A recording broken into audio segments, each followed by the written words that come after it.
أما بعد فأعوذ بالله من الشيطان الرجيم بسم الله الرحمن الرحيم ألا إن أولياء الله لا خوف عليهم ولا هم يحزنون إن الله وملائكته يصلون على النبي يا أيها الذين آمنوا صلوا عليه وسلموا تسليما بسم الله والحمد لله الصلاة والسلام على رسول الله بسم الله والحمد لله والصلاة والسلام على رسول الله জামানার শ্রেষ্ঠতম মুজাদ্দিদ অলিকুল শিরোমণি শামসুল উলামা হযরত আল্লামা আব্দুল লতিফ চৌধুরী সাহেব কিবলা ফুলতলি রহমতুল্লাহ আলাইহির 17তম ইসালে সওয়াব মাহফিল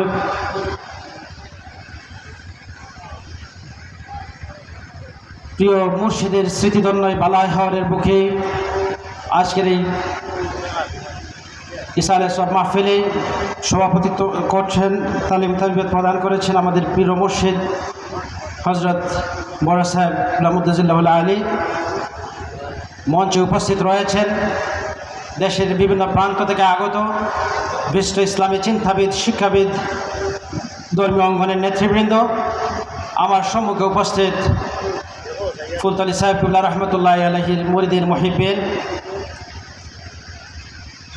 আমি নালায়েক, এই মঞ্চে বক্তব্য দেওয়ার যোগ্যতা রাখি না, এই মঞ্চে বক্তব্য দেওয়ার কথাও নয়, শুধুমাত্র আদেশ পালনার্থে আমি এখানে দাঁড়িয়েছি। আমাদের পীর ও মুর্শিদের স্মৃতিচারণের প্রসঙ্গ যখন আসে, যখন আমাদেরকে কোথাও হযরত ফুলতলি সাহেব কিবলা রহমতুল্লাহ আলাইহি সম্পর্কে কিছু বলতে বলা হয়, কারণ আমাদের মতো নগণ্যরা যারা তার মহান উচ্চতার কোনতম বিন্দু যারা অনুধাবনের সক্ষমতা রাখি না, তারা তার মূল্যায়ন করার জন্য দাঁড়ানোর তো দুঃসাহস বটেই। তারপরও যেহেতু আদেশ এসেছে আমি দু একটি কথা বলতে চাই। প্রিয় হাজিরিন, আমরা প্রায় বিভিন্ন ব্যক্তিত্বের ক্ষেত্রে দেখি বলা হয় তাকে বহুমুখী, কিংবা যেটাকে বলা হয় বিভিন্ন জনকে বলা হয়, বিভিন্ন জন সম্পর্কে যে সমস্ত লকব দেওয়া হয়, তো ফুলতলি সাহেবকে বহুমুখী খেদমতের কথা বলা হয়। আমি যদি চিন্তা করি হযরত ফুলতলি সাহেব কিবলা রহমতুল্লাহ আলাইহির খেদমতের কথা, তাহলে আমরা অনুধাবন করব যে তার যে খেদমত সমূহ রয়েছে, আক্ষরিক অর্থেই বহুমুখী খেদমত বলতে যে কথাটা বোঝায়, সেই খেদমতের প্রকৃত খেদমতদার ছিলেন আমাদের প্রিয় মুর্শিদ হযরত ফুলতলি সাহেব কিবলা রহমতুল্লাহ আলাইহি। প্রিয় ভাইয়েরা, হযরত ফুলতলি সাহেব কিবলা রহমতুল্লাহ আলাইহির ইলমে কিরাতের খেদমতের দিকে যদি আমরা তাকাই, তাহলে আমরা দেখব তার পীর ও মুর্শিদের নির্দেশে তিনি যখন ইলমে কিরাতের ছাত্র হিসাবে আবির্ভূত হয়েছিলেন, তখন তিনি তার নিজেকে এত ছোট স্তরের ছাত্র বানিয়েছিলেন যে তার উস্তাদ হযরত আব্দুল রউফ করমপুরী রহমতুল্লাহ আলাইহির মাদ্রাসায় গিয়ে এক ছোট ছাত্রকে তিনি বলেছিলেন তাকে সূরা ফাতিহা মস্ক দেওয়ার জন্য।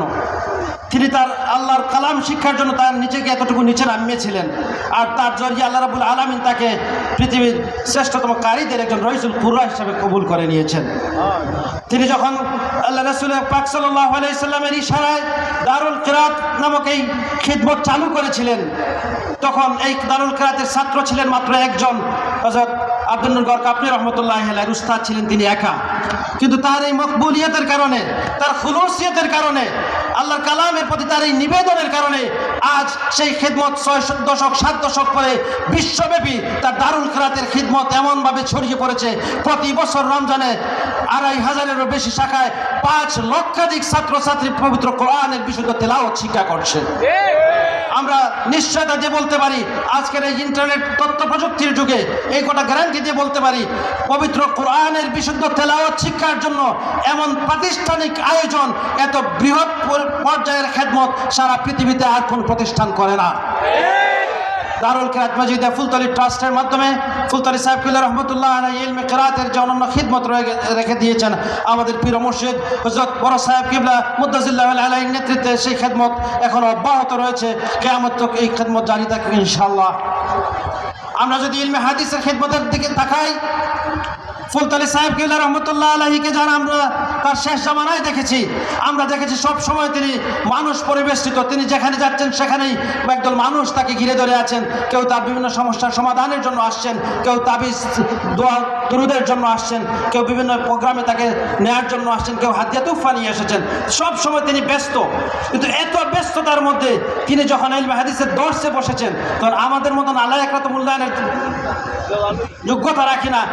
আমাদের মাতার তাজ শেখুল হাদিস সাজ্জাদাল্লাহু হাবিবুর রহমান মুহাদ্দিস সাহেব রহমতুল্লাহ আলাইহি, তিনি তার কলমে বলছেন, তিনি তার মূল্যায়নে বলছেন যে সাহেব কিবলা রহমতুল্লাহ আলাইহি যখন ইলমে হাদিসের দর্শ দিতেন, মনে হতো যেন তিনি স্বয়ং রাসূল আকরাম সাল্লাল্লাহু আলাইহি সাল্লামের জবান থেকে এই হাদিস শুনছেন এবং তার ব্যাখ্যা ওইখান থেকে আসছে আর তিনি আমাদেরকে বলে দিচ্ছেন।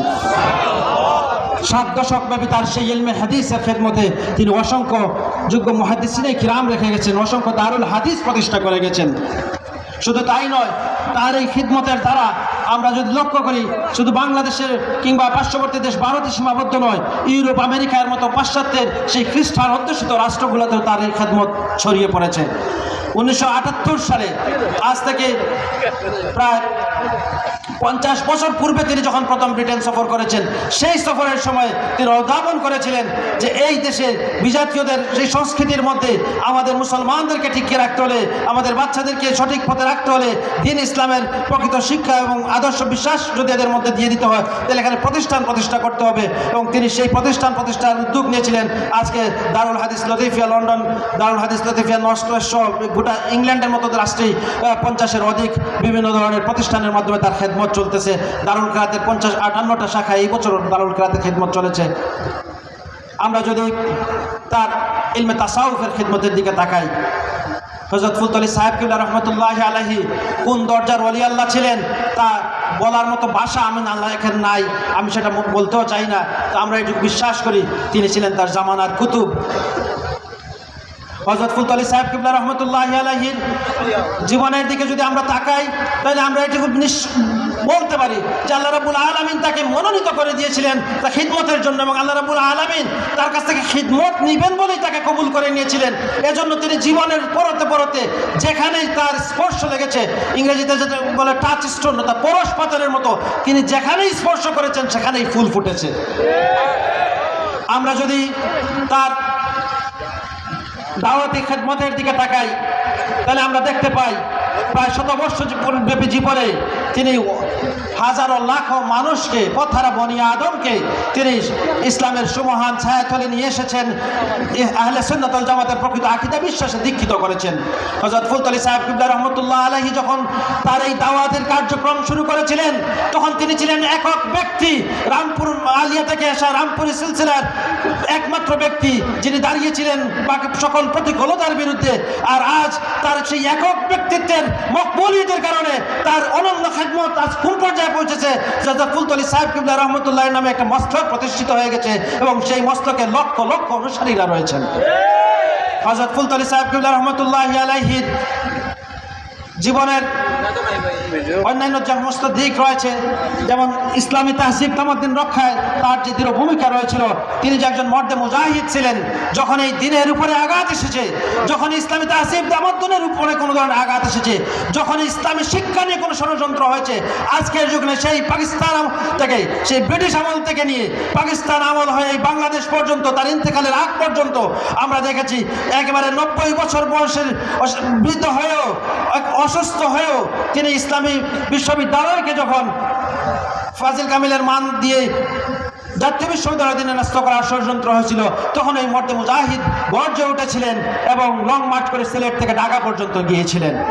তার সেই ত্যাগের বিনিময়ে, তার সেই আন্দোলনের বিনিময়ে ইসলামী আরবি বিশ্ববিদ্যালয় প্রতিষ্ঠিত হয়েছে।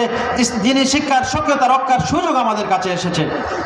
প্রিয় ভাইয়েরা আমার, আমি আমার কথাকে দীর্ঘায়িত করতে চাই না, আমরা শুধু এইটুকুই বলতে চাই, আমরা যদি আমাদের পীর মুর্শিদের জীবনকে লক্ষ্য করি, তাহলে আমরা যেটুকু পাই যে তিনি তার জীবনকে আল্লাহর জন্য, আল্লাহর দ্বীনের জন্য, আল্লাহর হাবিবের ইশক মহব্বতের জন্য কোরবান করে দিয়েছিলেন।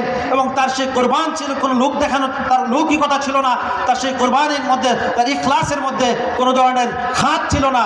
তার ইখলাসের কারণেই, তার একনিষ্ঠতার কারণেই তার খেদমতগুলা রব্বুল আলামিনের দরবারে মকবুলিয়তের সীমানায় পৌঁছে গিয়েছিল এবং এর বদৌলতে আমরা আজকে এই মাসলাক পেয়েছি, আমরা আল্লাহ রাব্বুল আলামিনের দিনের সঠিক শিক্ষা পেয়েছি, রাসূল আকরাম সাল্লাল্লাহু আলাইহি ওয়াসাল্লামের ইশকে মহব্বতের প্রকৃত শিক্ষা আমরা পেয়েছি। সুতরাং